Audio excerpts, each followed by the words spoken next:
Everyone, today we will discuss the next topics of class 8th, chapter number 6, that is the conservation of flora and fauna. So students, कल हमने preventions of deforestation तक topics कर लिए थे और आज हम फ्लोरा एंड फोना के बारे में पढ़ेंगे. तो what is flora and fauna? So students, variety of life forms and their abundance in a given habitats which includes the soil organisms, terrestrial fauna and flora and aquatic organisms is known as biodiversity. So biodiversity किसको बोलते हैं? तो biodiversity क्या होता है? किसी given habitat में अगर एबंडेंट फॉर्म में, बहुत ज़्यादा मात्रा में अगर soil organisms, wild life, variety of lifes मिल रही है. बोलने का मतलब है किसी हैबिटेट में, रहने की जगह, जहाँ पे हैबिटेट किसको बोलते हैं? जहाँ पे एनिमल्स, चाहे माइक्रो ऑर्गेनिजम्स हैं या जाइंट ऑर्गेनिजम्स हैं, तो जिस हैबिटेट में रहते हैं उस रहने की जगह, उनका जो प्लेस है जहाँ पे वो रहते हैं, वहाँ पे उनका क्वांटिटी कितनी है, कितनी मात्रा में प्रेजेंट है, वो कितने नंबर्स में प्रेजेंट है, उसको मतलब एबंडेंट फॉर्म में बहुत ज़्यादा मात्रा में, क्वांटिटी में जो चीज़ प्रेजेंट होती है एबंडेंट फॉर्म, उसी को बोलते हैं हम कि किसी गिवन हैबिटेट में लाइफ की वैरायटीज़ कितनी मिल रही है. वैरायटीज़ का मतलब लिविंग ऑर्गेनिजम्स तो रह रहे हैं, चाहे वो प्लांट के बारे में बात करें, माइक्रो ऑर्गेनिजम्स के बारे में क्या बात करें या बिग ऑर्गेनिजम्स के बारे में बात करें, तो मतलब वैरायटी कितनी मिल रही है, तो उसको हम क्या बोलते हैं? That is the biodiversity. Biodiversity में आपके सॉइल ऑर्गेनिजम्स, आपके माइक्रो ऑर्गेनिज्म, आपके एक्वेटिक एनिमल्स, आपके टेरेस्ट्रियल एनिमल्स सभी इंक्लूड्स होते हैं. सो अभी बोल रहा है फ्लोरा. फ्लोरा टर्म रेफर्स, मैंने आपको बोला था, वेजिटेटिव स्ट्रक्चर को रिप्रेजेंट करती है, वनस्पति को. जितनी भी फूल, पेड़, पौधे, जितनी भी वेराइटीज ऑफ प्रेजेंट है वो सारा फ्लोरा में आएगी. So flora refers to the plants growing in the region, whereas fauna refers to the animals found in a particular regions. ठीक है, तो फ्लोरा एंड फोना, फोना एनिमल्स के लिए एंड फ्लोरा प्लांट्स के लिए ये वर्ड, ये टर्म्स यूज की जाती हैं. So flora and fauna are related to plants and animals accordingly, respectively. Flora and fauna of an area normally implying the plants and animals that are native that place. So flora and fauna किसी place में रहने वाले उन जानवरों को कहा जाता है जहाँ पे वो पाए जाते हैं, उनका बर्थ प्लेस वहाँ पे है, वो उसी हैबिटेट के अकॉर्डिंग एडजस्ट होते हैं, अपने आप को अडेप्ट करते हैं. सो फ्लोरा एंड फोना जो होता है हर रीजन्स का अलग अलग होता है. So next is the levels in the biological hierarchy. अब हम नेक्स्ट देखेंगे कि बायोलॉजिकल हायरार्ची बोलने का मतलब है, बायोलॉजिकल हायरार्ची का मतलब होता है systematically arrangement of the organisms. ठीक है, जैसे हम बात करें एक ऑर्गेनली से सेल और सेल से लेकर पूरा कम्युनिटी तक जो पाथवे है वो आपका बायोलॉजिकल हायरार्ची में आता है. वैसे ही हम डिफरेंट टाइप्स ऑफ एनिमल्स को अलग अलग स्पीसीज में, उनकी फैमिलीज में, उनके फाइलम में, ऐसे करके हम उसको डिस्ट्रीब्यूट करते हैं, तो सारा बायोलॉजिकल हायरार्ची में आता है. That means organelle, cell, then tissue, then organ system, then whole organism. Whole organisms के बारे में बात करें, फिर पॉपुलेशन, पॉपुलेशन के बाद कम्युनिटी, कम्युनिटी के बाद आपका इकोसिस्टम एंड देन बायोस्फीयर. ये सारा आपका किस में आता है? It's a long chain, starts from the organelle and and into the biosphere. तो ये लॉन्ग चेन जिसको मैंने अभी बताया ऑर्गेनली टू बायोस्फीयर, उसको हम बोलते हैं that is the biological hierarchy. So levels in biological hierarchy में स्टूडेंट्स क्या बोल रहा है? तो इसमें ये बात की जा रही है कि an organism does not live in isolation. It interacts with the other organisms of the same kind as well as the organisms belonging to the other groups. कोई भी जानवर है, चाहे वो प्लांट है या कोई भी लाइफ है, कोई भी लिविंग थिंग जो भी है, वो आइसोलेट नहीं रहना चाहता है ना. वो डायरेक्टली और इनडायरेक्टली बायोटिक और एबायोटिक कंपोनेंट्स के साथ डील करता रहता है. वो आइसोलेशन में नहीं रहता, आइसोलेटेड नहीं रहता, डायरेक्टली या इनडायरेक्टली फॉर्म में किसी न किसी के साथ इंटरेक्ट करता रहता है, चाहे वो बायोटिक कंपोनेंट है या चाहे वो एबायोटिक कंपोनेंट है, उसके अकॉर्डिंग वो ऑर्गेनिज्म, जो भी ऑर्गेनिज्म है वो इंटरेक्ट करता रहता है। सो यहाँ पे बोला जा रहा है student, not only that organism also interacts with its physical environment and thus affects it and it turns is influenced by it. The element of the physical environment include the quality of air, temperature, ये सारा किसमें आता है? जो मैं अभी ये समझाया, इस क्वेश्चन का मतलब यही है कि ऑर्गेनिज्म आइसोलेशंस में नहीं रहता, but directly and indirectly form में दे connect with the biotic and abiotic components of the environment. चाहे वो physical, abiotic भी जितने भी physical agents हैं आपके, that is your sun, air, temperature, climate, population, soil and water. All these are under in the category of abiotic component. So students, now a group of organisms of the same kind, a group of organisms of the same kind that can reproduce to produce viable and fertile offspring known as species. So species किसको बोला जाता है? एक ऐसे group में, एक ऐसे समूह में जो ऑर्गेनिज्म रहते हैं, वो अपने जैसे हूबहू उनके जैसे दिखने वाले ऑर्गेनिजम्स के साथ मीट करते हैं और रिप्रोड्यूस करते हैं अपनी तरह ऑफस्प्रिंग्स, उनको हम स्पीसीज बोलते हैं। So what are the species? So species are the group of organisms of the same kind, not different kind. It's the same kind of the organisms that live in a group and interact with each other and reproduce and produce a same kind of viable and fertile offspring. These categories known as species. ठीक है, a particular habitat may have certain number of organisms belonging to the same species. This is known as population. So students, किसी एक proper particular habitat पे, एक particular habitat मतलब एक ऐसा habitat जहाँ पे तुम्हें ऐसे organisms दिख रहे हैं जो एक ही तरह के हैं, A particular habitat may have a certain number of organisms belonging to the same species. मतलब एक ही तरह के same species के organism जब आपको एक particular habitat में मिलते हैं, then this is called as population. उसको हम population का नाम देते हैं. Species and population both are the different. Means species a group of same kind of organism. एक ऐसा समूह जिसमें एक ही तरह के जीव रह रहे हैं, आपस में इंटरैक्ट कर रहे हैं और अपने जैसे स्पीसीज, अपने जैसे ही हूबहू ऑफस्प्रिंग्स रिप्रोड्यूस कर रहे हैं, उसको हम स्पीसीज बोलते हैं। और स्पीसीज की पॉपुलेशन किसी एक पर्टिकुलर हैबिटेट में जितनी है, चाहे वो थोड़ी है चाहे ज्यादा है, उसको हम पॉपुलेशन का नाम देते हैं।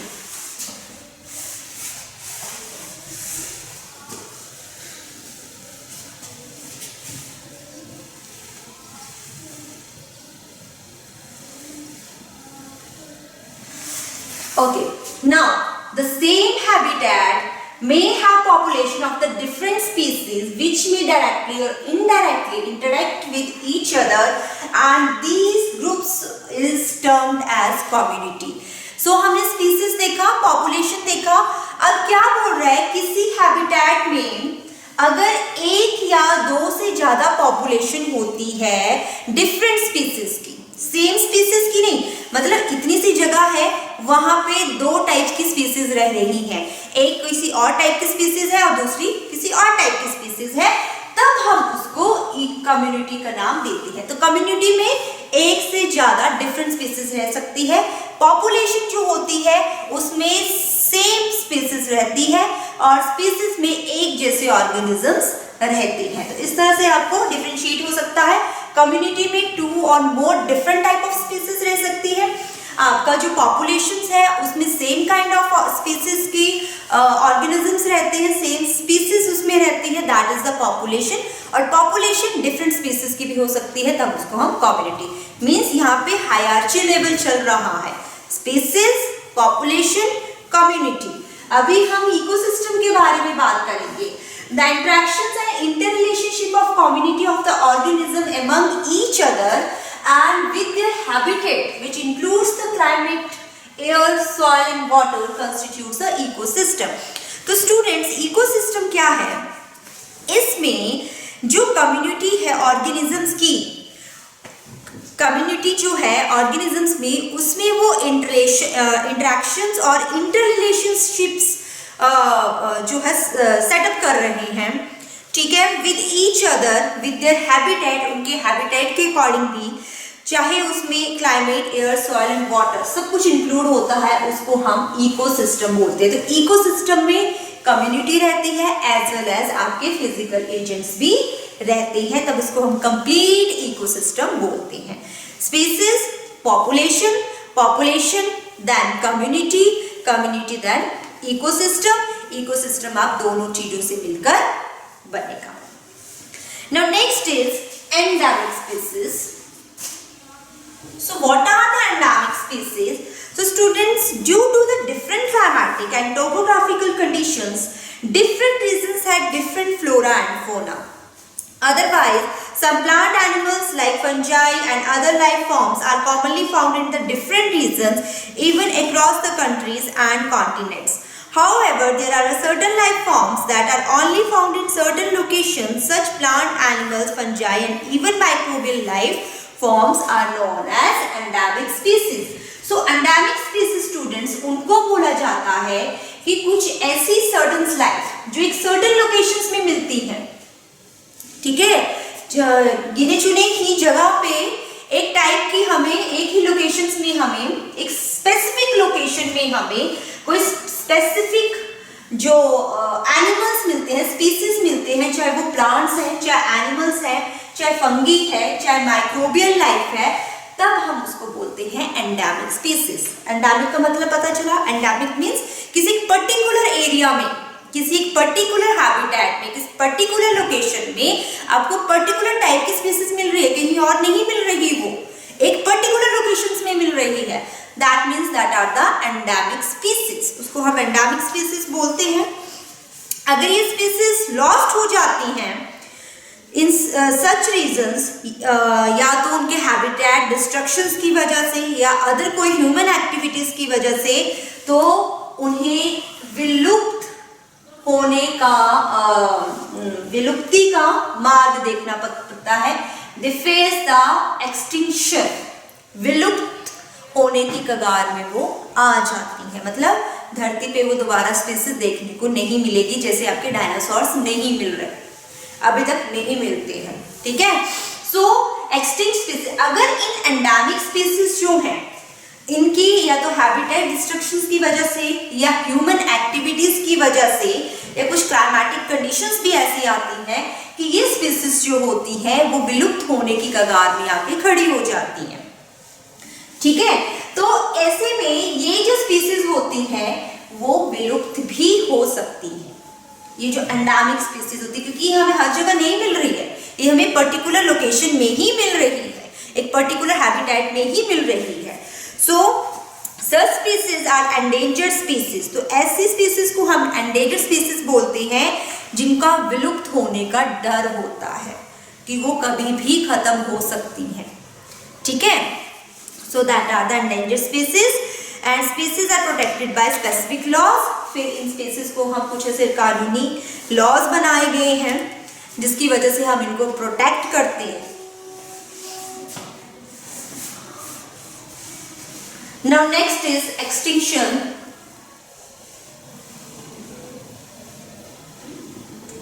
सो these are the extinct species जो विलुप्त हो चुकी हैं, dinosaurs, woolly mammoth, sabre tooth tiger and dodo, ये सारी एक्सटिंक्ट स्पीसीज है जिनको अभी धरती में नहीं तुम्हें देखने को मिल सकती। So extinction is a phenomenon when a species ceases to exist on the earth. So extinction means विलुप्त हो जाना, एक ऐसी प्रक्रिया है स्टूडेंट्स जिसमें वो स्पीसीज जो है वो पृथ्वी पे नहीं है, वो मर चुकी है, अब उनकी आपको आगे कोई भी उनके स्पीसीज का कोई भी आपको ऑर्गेनिज्म देखने को नहीं मिलता, धरती से उनका नामो निशान हट गया है। सो एक्सटिंक्शन ऐसी प्रोसेस है जब वो पर्टिकुलर टाइप की ऑफ स्पीसीज जो होती है वो मर जाते हैं, धरती से उनका नामो निशान हट जाता है। It begins with the dwindling population of the endangered species. So dwindling means reduce in the number. This dwindling means reduce in the number.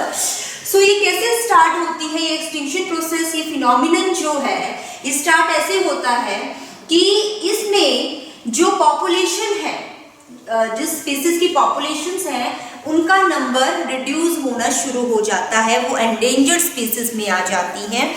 And further, the death of the members of this species without producing viable offspring seals their fate. As a result, these species goes to extinct. तो इसमें students क्या होता है, जब इनके members की death हो जाती है, इस स्पीसीज के मेंबर्स की कंप्लीटली डेथ हो जाती है और वो किसी और ऑफस्प्रिंग्स को प्रोड्यूस नहीं कर पाते, उनके फेट को सील कर देते हैं, उनके भाग्य को सील कर देते हैं, जिस वजह से ये स्पीसीज जो हैं वो एक्सटिंक्ट हो जाती हैं। ठीक है, मतलब एक्सटिंक्शन क्या है? एक्सटिंक्शन एक ऐसी प्रतिक्रिया है जिसमें पृथ्वी पर उस पर्टिकुलर टाइप की स्पीसीज आपको देखने को ही नहीं मिलेगी। जैसे डायनासोर हमें देखने को नहीं मिलते, वुली मैमथ हमें देखने को ही नहीं मिलता है, टोटली एक्सटिंक्ट। ठीक है, और आगे जो अगर इनका लास्ट मेंबर कोई स्पीसीज का बचा है तो वो अनेबल हो जाता है वायबल ऑफस्प्रिंग्स को रिप्रोड्यूस करने में। ठीक है, और जिस वजह से ये इनकी जनरेशंस आगे नहीं बढ़ पाती, वहीं पर स्टॉप हो जाती है। So that are the extinct species. A species may go extinction due to the natural causes. अब ये जो स्पीसीज है इनका विलुप्त होने का कारण क्या है? डायनासोर्स कैसे खत्म हो गए, वुली मैमथ कैसे खत्म हो गया, डोडो कैसे खत्म हो गए धरती पे? तो ये कई नेचुरल कॉजेज थे। डायनासोर्स के टाइम में आपने देखा कई नेचुरल क्लाइमेटिक कंडीशंस थी, नेचुरल हैजार्ड्स थे, जैसे अर्थक्वेक्स, वोल्केनिक एरप्शंस, ह्यूमन एक्टिविटीज। उस टाइम ह्यूमन एक्टिविटीज तो चलो नहीं थी, बट नेचुरल कॉजेज इतने ज्यादा थे, अर्थक्वेक्स ज्यादा आते थे, वोल्केनिक इरप्शंस ज्यादा होते थे, जिस वजह से ये स्पीसीज जो थी वो एक्सटिंक्ट हो चुकी है। अब dinosaurs, woolly mammoth and sabre tooth tiger की बात करें, डोडो की बात करें, तो ये सारे एक्सटिंक्ट स्पीसीज में आते हैं। ये सारे एक्सटिंक्ट एनिमल, ये नहीं देखने को मिलते अभी ये हमें सिर्फ ओनली बुक्स में ही देखने को मिलते हैं। After this movement the extinction rate of the species is faster than before due to the habitat destruction. बाद में इन स्पीसीज का विलुप्त होने का जो रेट था वो ज्यादा कैसे बढ़ गया? क्योंकि इसके हैबिटेट जो थे वो हमने बिल्कुल ही तहस नहस कर दिए हैबिटेट को, डिस्ट्रक्शंस ऑफ देयर हैबिटेट, तो उनका जो एक्सटिंक्शन रेट था वो ज्यादा हो गया।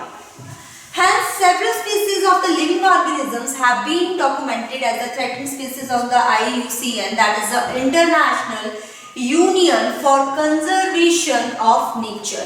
International ICUN stands for International Union of Conservation of Nature. That is the red list. इन सारे जो भी आपके extinct species है, आपके endangered species है, threatened species है, तो इस लिस्ट में जिसका हम रेड लिस्ट बोलते हैं, उसमें इन सब लिस्ट में ये सारे ऐड किए हैं, ये लिखे गए हैं, वहाँ पे ये डॉक्यूमेंटेड है। At this moment, the extinction rate of the species is faster than before due to the habitat destruction. ये हमने बात कर ली, that is the red list. Now come to the next point, that is the red data book. अब red data book के बारे में बात करेंगे। एक ऐसी किताब है, that is the red data book. तो स्टूडेंट्स, जो रेड डाटा बुक है उसमें ऐसे डॉक्यूमेंट्स हैं और उन डॉक्यूमेंट्स में कुछ ऐसी लिस्ट्स हैं जिनको हम IUCN red list of threatened species बोला जाता है। ठीक है, ऐसी बुक है, इन बुक्स में ऐसी लिस्ट्स हैं जिस लिस्ट में क्या है, थ्रेटेंड स्पीसीज के डॉक्यूमेंट्स है कि कौन सी थ्रेटेड स्पीसीज है, कौन सी एक्सटिंक्ट हो चुकी है, रेयर कौन सी है, एंडेंजर्ड कौन सी है, कौन से प्लांट्स एक्सटिंक्ट हो चुके हैं, एनिमल्स एक्सटिंक्ट हो चुकी है, फंजाई एक्सटिंक्ट हो चुकी है, तो और अदर स्पीसीज जो विलुप्त हो चुकी है, तो ये सारी इस बुक में है जिसको हम द रेड डाटा बुक बोलते हैं। ठीक है, और इस रेड डाटा बुक को हम एक और नाम से भी बुलाते हैं, that is the IUCN red list of threatened species.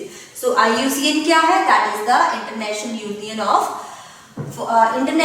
Union for conservation of nature. ठीक है, अभी इसमें क्या बोला गया है, इस बुक में जो मेजर ऑब्जेक्टिव्स हैं वो क्या है, इसमें आइडेंटिफाई एंड प्रायोरिटीज स्पीसीज की जो कि रिस्क के अंडर आती है, जो रिस्क ऑफ एक्सटिंक्शन के अंडर है। ठीक है, तो उसमें उनको कैसे कंजर्व किया जाएगा, कौन कौन से कंजर्वेटिव मेजर्स हैं इस लिस्ट में दिए गए हैं। और ये बुक जो है वो ऑल्सो इवेल्युएट करती है the current conservation status of the different plants and animal species का। ठीक है, समझ में आ गया कि रेड बुक क्या है। तो ये जो रेड बुक है इसको हम द IUCN रेड लिस्ट भी बोलते हैं ऑफ द थ्रेटेड स्पीसीज। इसमें बुक में उन सभी एनिमल्स और प्लांट्स और माइक्रो ऑर्गेनिज्म, फंगी जिसके बारे में बात करें, जो एक्सटिंक्ट हो चुकी है, बहुत कम रह गई है, जिसका पॉपुलेशन बहुत कम रह गई है, रेयर है, थ्रेटेड है, तो उन सब की वो लिस्ट इसमें प्रेजेंट है। इसके साथ इसमें ऑब्जेक्टिव्स भी दिए गए हैं, मेजर्स भी दिए गए हैं कि इन थ्रेटेड स्पीसीज को एंडेंजर्ड स्पीसीज के क्या कंजर्वेटिव मेजर्स हैं कि इनको हम दोबारा बचा सकें। ठीक है, तो ये है the red data book. Now come to the next topic, that is the biodiversity hotspots. इसके बारे में बात करेंगे। सो बायोडाइवर्सिटी हॉटस्पॉट्स क्या है? The area especially rich in biodiversity with the several endemic species that are under the threat of extinction are known as biodiversity hotspots. तो biodiversity हमने बात की थी जिसमें abundant अमाउंट में पॉपुलेशन मिलती है, चाहे वो प्लांट्स की है, चाहे वो एनिमल्स की है। तो इस एरिया में स्पेशली रिच इन बायोडाइवर्सिटी होती है। इसमें कुछ ऐसे रीजंस बनाए गए हैं, ठीक है, ऐसे रीजंस बनाए गए हैं जिनको हम हॉटस्पॉट के नाम से जानते हैं। तो कंप्लीटली इसको बायोडाइवर्सिटी हॉटस्पॉट्स बोलते हैं। ये कुछ ऐसे प्लेसेस हैं जहाँ पे बहुत सारी एंडेमिक स्पीसीज रहती हैं जो कि विलुप्त होने के कगार पर है, जो थ्रेट ऑफ एक्सटिंक्शन पे हैं, उनको हम इसमें रखते हैं। अगर हम वेस्टर्न घाट और ईस्टर्न हिमालयस की बात करें तो वो बायोडाइवर्सिटी हॉटस्पॉट्स में आते हैं। इसमें